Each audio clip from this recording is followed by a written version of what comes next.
Mesdames, Messieurs, bonsoir. Très heureuse de vous retrouver pour cette nouvelle édition de Métro News pour cette semaine. À la une, incendie criminel à l'Automéca. Des dizaines de véhicules ont été réduits en cendres. Des citoyens pointent la coalition Vivre Ensemble après l'attaque survenue dans la nuit du 7 au 8 mai sur la route de l'aéroport. Haïti va bénéficier d'un appui de 125 millions de dollars de la BID pour améliorer l'accès à l'eau dans le Grand Nord. Une aide fondamentale selon le gouvernement pour plus de 133 000 foyers ruraux.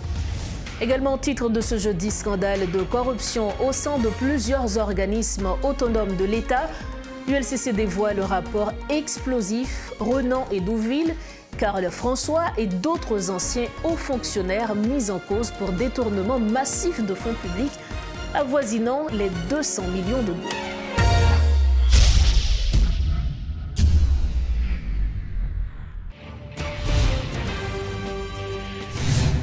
Bienvenue à tous au développement des titres de l'actualité. On démarre ce journal par le chapitre de l'insécurité.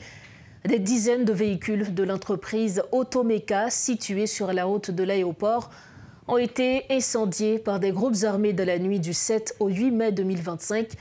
Des vidéos circulant sur les réseaux sociaux montrent les véhicules entièrement réduits en cendres, témoignant de l'ampleur des dégâts. Des citoyens de la zone pointent du doigt la coalition Vivre Ensemble comme étant à l'origine de cet incendie criminel. Une équipe de métropole s'est rendue sur les lieux. Suivez ce reportage de Rodolphe Pierluy. Le local de la compagnie Automeka a été incendié dans la nuit du 7 au 8 mai 2025. Selon les affirmations des riverains, depuis minuit, ils ont tenté en vain de contacter les pompiers et la police. Jusqu'à ce jeudi 8 h du matin, ni les pompiers ni la police ne sont encore arrivés sur place. Automeka est un important concessionnaire de véhicules et vend les différentes marques comme Isuzu, Subaru et Volvo, ainsi que des génératrices. Sur des vidéos qui circulent, l'immense local a été dévasté, le stock de véhicules et les locaux ont disparu dans l'incendie d'une grande ampleur. Située sur la route de l'aéroport, la Automeka est voisine des autres concessionnaires de la place qui n'ont pas été touchés par les flammes. Des responsables de l'entreprise ont affirmé que la presse n'était pas invitée et ne sont pas non plus disposés à accorder des interviews, voire communiquer le nombre de véhicules incendiés, bref, faire une évaluation des pertes considérables. Le porte-parole de la mission multinationale d'appui à la sécurité, Jack Mbaka, affirme que la désignation de certains gangs haïtiens comme groupe terroriste nécessitera une révision du mandat de la mission, tout en se disant prêt à s'adapter. M. Mbaka encourage les Haïtiens à garder espoir et souligne l'implication des Kenyans dans les combats récents contre les gangs. Il déplore le manque de moyens pour dégager les routes, ce qui freine les interventions. Jack Mbaka juge le matériel insuffisant, mais salue l'aide du Canada et de la France. Ceux qui critiquent la mission, ceux qui critiquent comment nous faisons des choses, ils disent toujours que rien ne se passe, c'est comme si l'aéroport est fermé. Ça montre qu'il y a des opérations dans l'aéroport. C'est pour cela que nous sauvegardons l'aéroport avec tous nos poids. Parce qu'il y a les passagers qui continuent à voyager d'ici jusqu'à Cap-Haïtien. Il y a les avions qui arrivent du Brésil. Il y a les hélicoptères.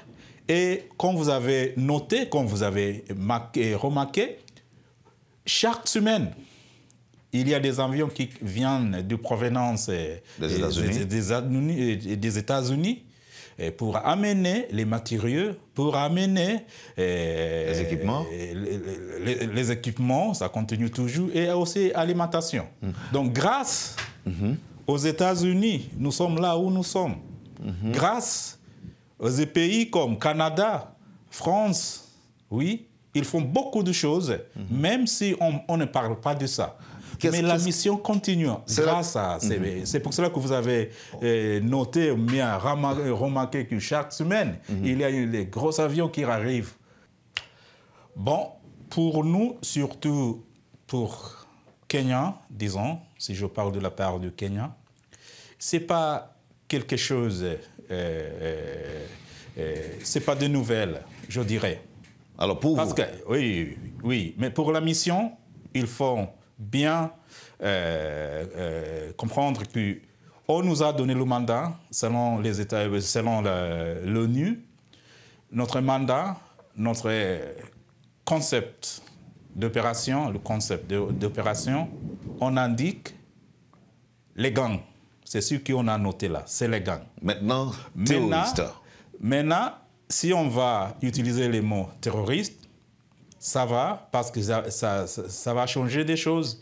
Mais pour le moment, vous ne pouvez pas commencer à utiliser les mots terroristes, par exemple, jusqu'à ce qu'on va quand même changer des mots dans le mandat, qu'on nous a donné. Pour le mandat, il a mentionné les gangs. Alors, mais si vous me posez les questions encore une fois, nous sommes prêts même pour les terroristes. Parce que chez nous, nous combattons avec les terroristes.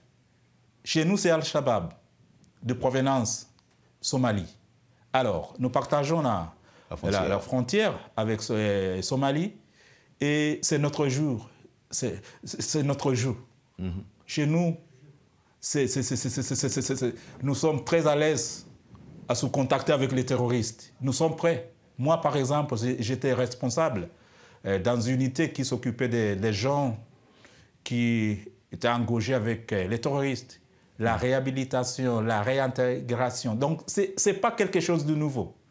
Et si ça va arriver comme ça, on est prêt. Comme MSS, on est prêt. Toujours dans le chapitre de l'insécurité, la violence des gangs a provoqué la fermeture de près de 400 écoles publiques et privées dans les communes de Port-au-Prince, Kescorff, Gressier, Croix-des-Bouquets, Delma, entre autres, selon un recensement de l'Union des parents progressistes d'Haïti.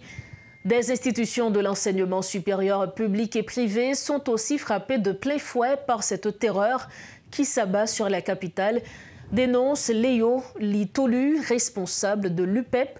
Parallèlement, le regroupement des écoles victimes continue d'exiger un accompagnement de l'État pour reprendre leurs activités après avoir été contraints d'abandonner leur infrastructure de force par les gangs. Suivez ce reportage signé Riti Fortuné. Ce sont plusieurs centaines de centres de transmission du savoir, écoles ou universités, qui ont fermé dans la région métropolitaine pour cause d'insécurité. Les établissements scolaires tant publics que privés ne sont pas épargnés par le climat de terreur imposé par les gangs qui s'étend à plusieurs régions du pays. Un recensement de l'Union des parents d'élèves progressistes d'Haïti, prenant en compte les communes encore accessibles du département de l'Ouest, présente une réalité en pleine dégradation à mesure que les solutions tardent. Il y a 54 écoles nationales qui ne peuvent pas fonctionner, excepté dans Port-au-Prince, c'est seulement la République des États-Unis qui a fonctionné dans la zone canapé vert, qui recevra plusieurs écoles. Avant l'autre école, qui c'est l'école foyer social Lérisson qui est dans la zone canapé vert, lui-même tout, il recevra plusieurs écoles nationales, parmi eux l'école nationale Libéria. Comme peut-être vous connaissez, l'école Libéria, c'est une école nationale de référence qui a 12 salles de classe, qu'on a passé à seulement 4, et puis c'est seulement 8 heures pour midi seulement. Ou bien l'école nationale, l'école Belocha qui a 12 salles de classe, qu'on a passé à seulement 4, et l'Inalawi. Ou bien l'école nationale, Guillaume Maniga qui est dans Richard-Héron qui a 1075 élèves. 15 salles, plus 3 salles administratives qui c'est 18. Après des blosailles, il a loué un petit espace dans l'INASMO, dans rue 4, côté joué 6 salles. Après dernier événement là, il a gagné la rue.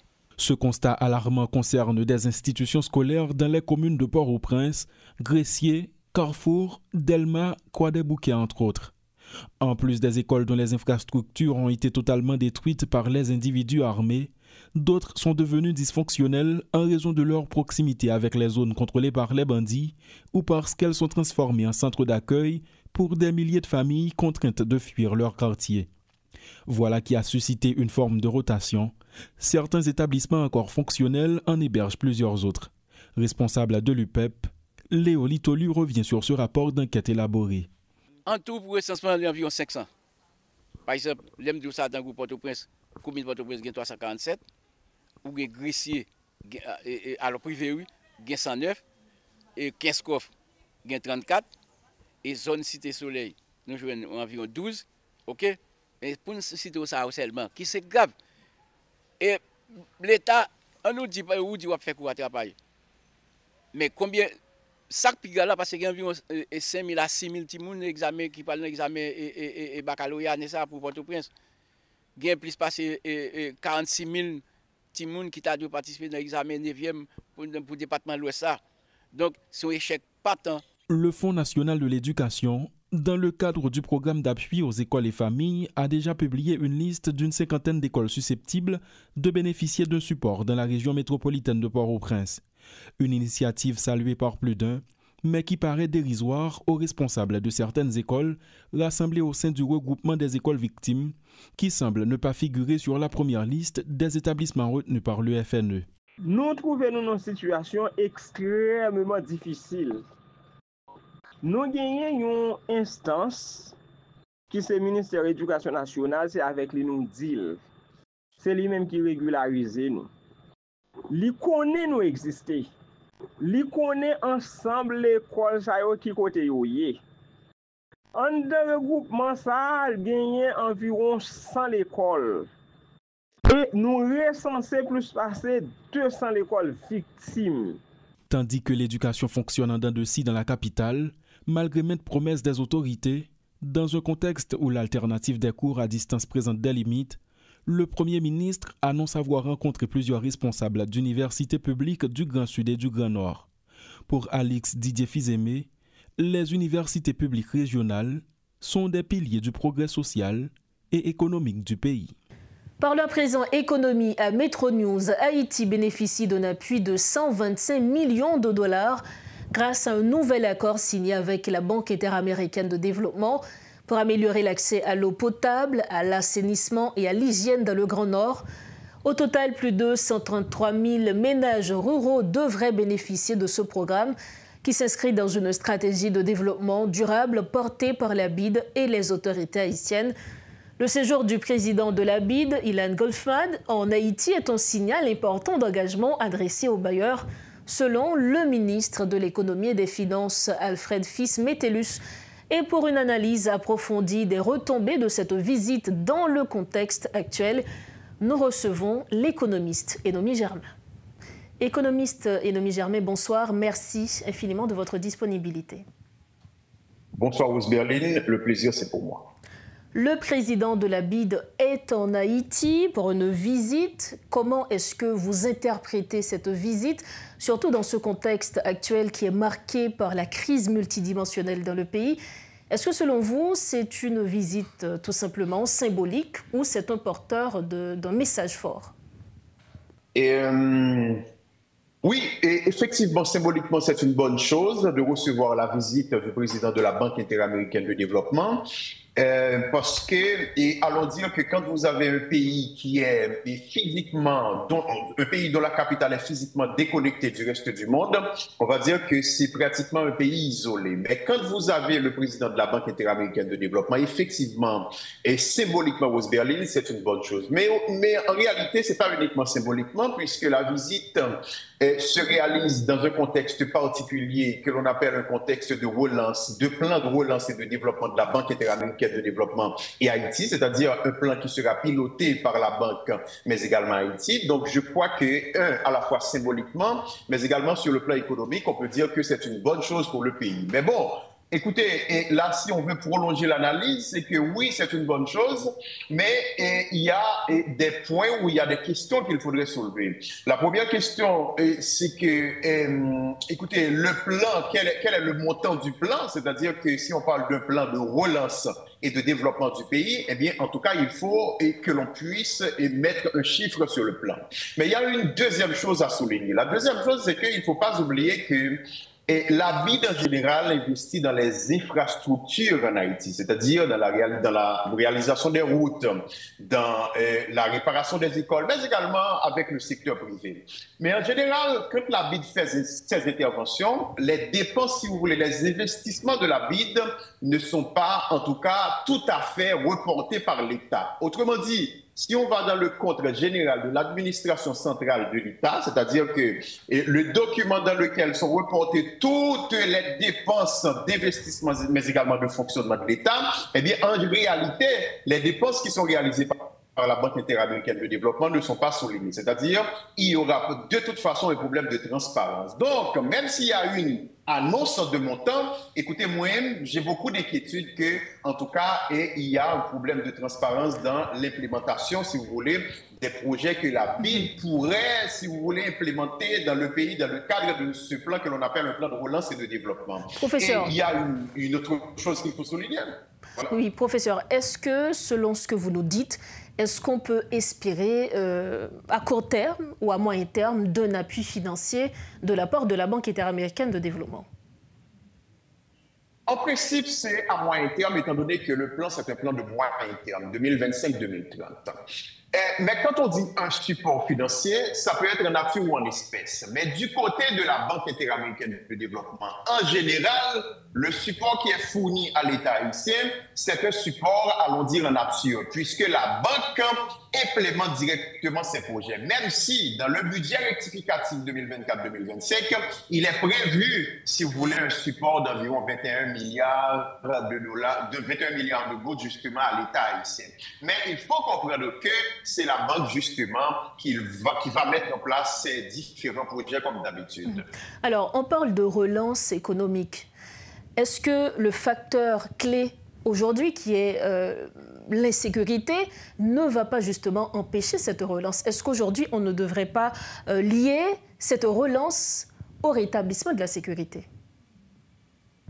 Effectivement, en Haïti, pour l'instant, on n'est pas dans une situation de relance économique. Quand on dit relance économique en général, ça intervient au niveau du cycle économique après les chocs. C'est-à-dire qu'après les chocs, on est dans une autre étape du cycle économique que l'on appelle la relance économique. Aujourd'hui, on est encore dans le choc économique, c'est-à-dire qu'on n'est pas encore au moment de la relance économique. J'allais vous dire ça justement, c'est que effectivement, on parle de relance et de développement. Pour moi, ce sont des mots forts, mais également les hypothèses probablement qu'on va établir seront des hypothèses extrêmement fortes, étant donné que Haïti est encore en phase de choc économique, même s'il faut reconnaître que les efforts qui vont être déployés sont des efforts qui seront déployés, si vous voulez, dans une autre partie du pays autre que le département de l'Ouest. C'est-à-dire, s'il y a des efforts qui sont entretenus au niveau du Nord ou du Nord-Est, il peut y avoir, si vous voulez, un ensemble de résultats. Mais arriver à parler de la relance économique, pour moi, le mot, encore une fois, est trop fort. Et il ne faut pas oublier que historiquement, bon, si on regarde l'histoire récente dit qu'en général, en Haïti, on met en place des plans de relance, mais les plans de relance ne sont pas aboutis, en tout cas, n'ont pas abouti à des résultats satisfaisants. Les derniers plans, c'est le plan post-Covid-19 ou le plan de relèvement du Grand Sud après, et si vous voulez, le tremblement de terre. Donc, quand on parle de plan de relance en Haïti, il faut bien comprendre que ce sont des choses qu'il faut prendre avec beaucoup de pincettes, notamment si on est dans un contexte où le choc économique, comme je vous avais expliqué, n'est pas encore pratiquement atténué, où le problème de l'insécurité est encore présent. Comme dernière question, professeur Enomi Germain, en tant qu'économiste, qu'est-ce que vous recommanderiez aujourd'hui au gouvernement de transition, au Conseil présidentiel de transition, pour tirer le meilleur parti de cette visite du président de la BID en Haïti? Écoutez, la chose qu'il faut dire, c'est que si on veut véritablement tirer parti de la Banque interaméricaine de développement, déjà on est au niveau du plan. Il faut justement que le plan soit chiffré. C'est-à-dire, c'est pas dire qu'on va avoir un plan et que le plan, on ne met pas, si vous voulez, une quantité d'argent sur le plan. Il faut chiffrer le plan, mais ça ne suffit pas. Mais la deuxième chose, c'est qu'il faut bien comprendre qu'en général, les différents plans qui peuvent aboutir au résultat dans le pays, ils n'ont pas abouti parce que les promesses de l'international ne sont pas tenues. Est-ce qu'il y a des mécanismes qu'on peut mettre en place pour que les décaissements qui sont prévus dans le cadre de ces plans soient effectifs? S'il y a ces mécanismes, il faut que le Conseil présidentiel aille dans ce sens parce qu'il faut tirer leçon du passé. C'est-à-dire qu'en général, on élabore des plans en Haïti, les plans sont majoritairement financés par l'international, mais en réalité, les décaissements ne sont pas à l'ordre du jour. Il faut s'assurer du décaissement effectif, sinon le plan dont on parle n'a pas été en vœu pieux. Économiste Enomi Germain, merci infiniment d'avoir répondu à nos questions. À moi de vous remercier. Merci encore. Voilà donc l'analyse de l'économiste Enomi Germain. Il était l'invité de Métro News ce soir. Avec lui, on commentait la visite du président de la Banque interaméricaine de développement en Haïti.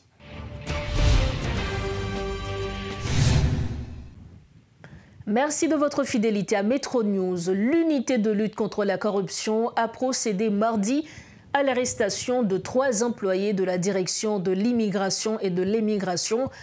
Ces arrestations font suite à leur audition dans le cadre d'une affaire concernant l'émission de passeports lors du lancement du programme Humanitarian Parole, également appelé programme Maïdan.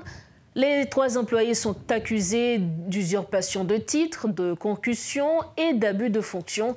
Ils ont été déférés au parquet de Port-au-Prince.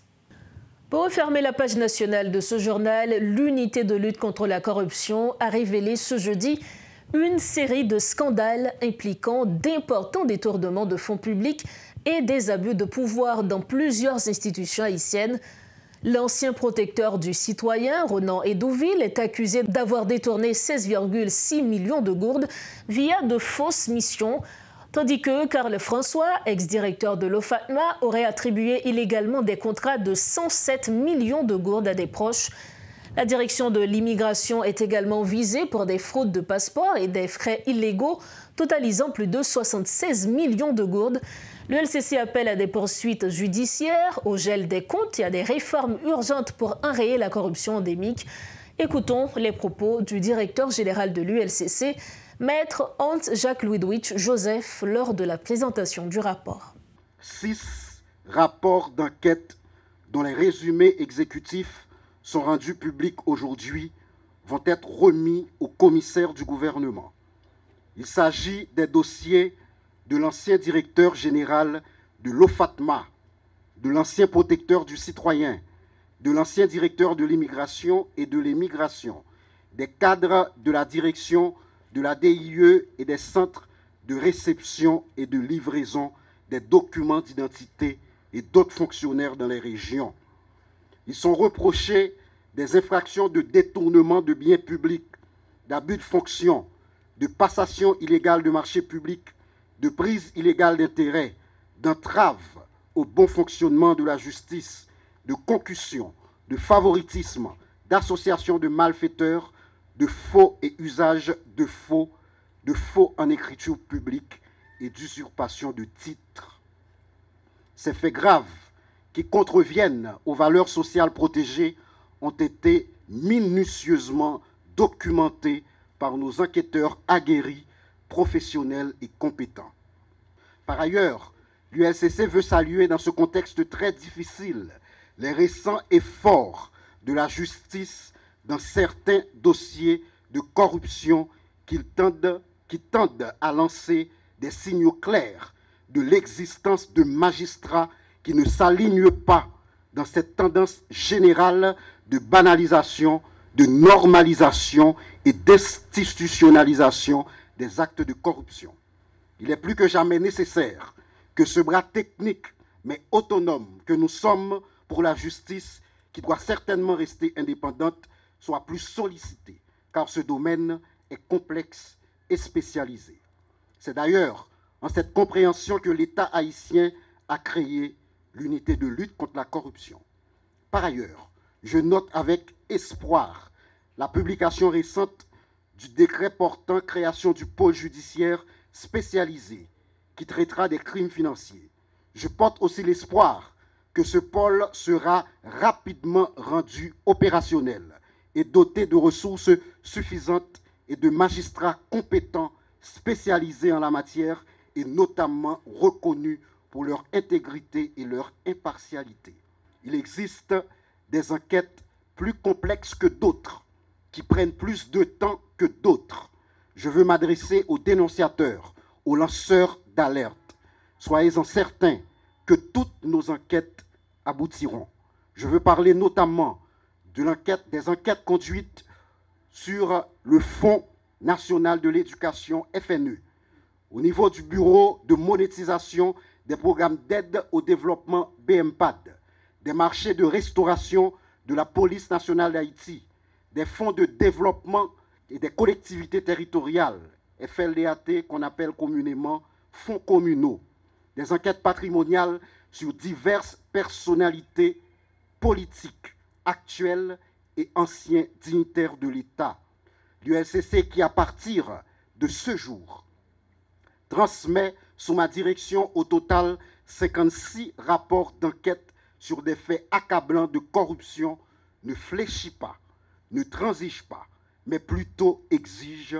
Nous arrivons au terme de cette édition de Métro News. Avant de partir, le rappel des principaux titres à la une. Incendie criminel à l'Automéca, des dizaines de véhicules ont été réduits en cendres. Des citoyens pointent la coalition Vive Ensemble après l'attaque survenue dans la nuit du 7 au 8 mai sur la route de l'aéroport. Haïti va bénéficier d'un appui de 125 millions de dollars de la BID pour améliorer l'accès à l'eau dans le Grand Nord. Une aide fondamentale selon le gouvernement pour plus de 133 000 foyers ruraux. Et puis scandale de corruption au sein de plusieurs organismes autonomes de l'État, l'ULCC dévoile le rapport explosif. Renan Edouville, Karl François et d'autres anciens hauts fonctionnaires mis en cause pour détournement massif de fonds publics avoisinant les 200 millions de gourdes. C'est sur ces informations que nous refermons cette édition de Métro News. Merci infiniment à chacun de vous de l'avoir suivi. Un grand merci également à toute l'équipe de Métropole et a rendu possible cette édition. On se retrouve bientôt. Entre-temps, restez branchés Métropole et prenez soin de vous. Bonsoir.